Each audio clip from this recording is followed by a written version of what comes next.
Alright, so for our video project, we decided to do our topic on ammonia inhalants, also referred to as smelling salts. So, smelling salts are a white, sand-like powder that resembles salt, but fun fact, or interestingly enough, it doesn't actually contain any salt. And smelling salts are an ergogenic aid that's known and is a respiratory stimulant that releases ammonia gas.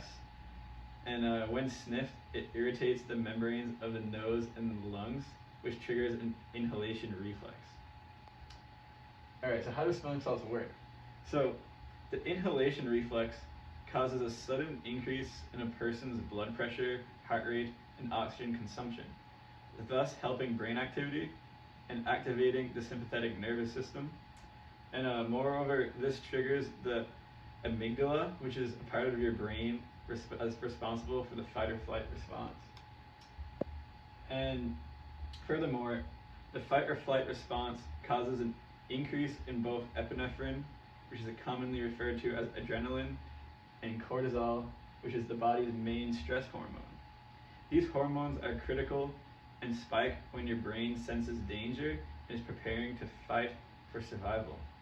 Therefore, smelling salts act as a way to artificially put your body in fight or flight mode. The effects of smelling salts generally last no more than 60 seconds. How are ammonia inhalants used and who might use them? So, ammonia inhalants are used by sniffing and inhaling ammonia gas, which irritates the nasal and lung membranes.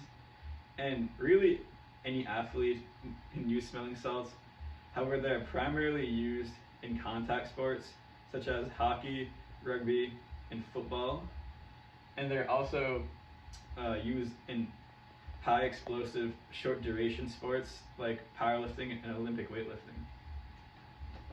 All right. So when it comes to the side effects of ammonia inhalants, there aren't too many, but one would be pushing yourself beyond your limits, which is a huge risk for injury. And then, in spite of injuries, your sense of vigor and focus is heightened due to the release of epinephrine, and as a result of this, you are way easier to shrug off pain and carry on. The main side effect are head and neck injuries. So the strong irritation causes the head to jerk back, which can lead to strains and whiplash. And the uncommon side effects due to maluse would be vomiting, coughing, headache, and hypertension. So is ammonia inhalants banned or detectable? So the use of ammonia inhalants are not banned in most sports and even encouraged in sports such as rugby, football, and weightlifting. The only sport on record to have banned the use of ammonia inhalants is boxing. They banned this because boxers would try to regain consciousness after being knocked out to avoid losing a fight, but this would often lead to head and neck injuries, so they're trying to reduce that. And ammonia inhalants tend to be pretty safe. A lot of famous athletes are really open and even supportive of this. So Thor Bjornsson, who has the deadlift world record, has been shown to use smelling salts during most of his lifts. Peyton Manning and Tom Brady, two famous quarterbacks, and Carlos Boozer.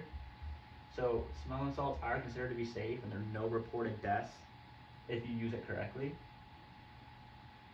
And then little fun facts about ammonia inhalants is that they were first used by the early Romans, and they became increasingly popular during the Victorian era for spells of dizziness and fainting.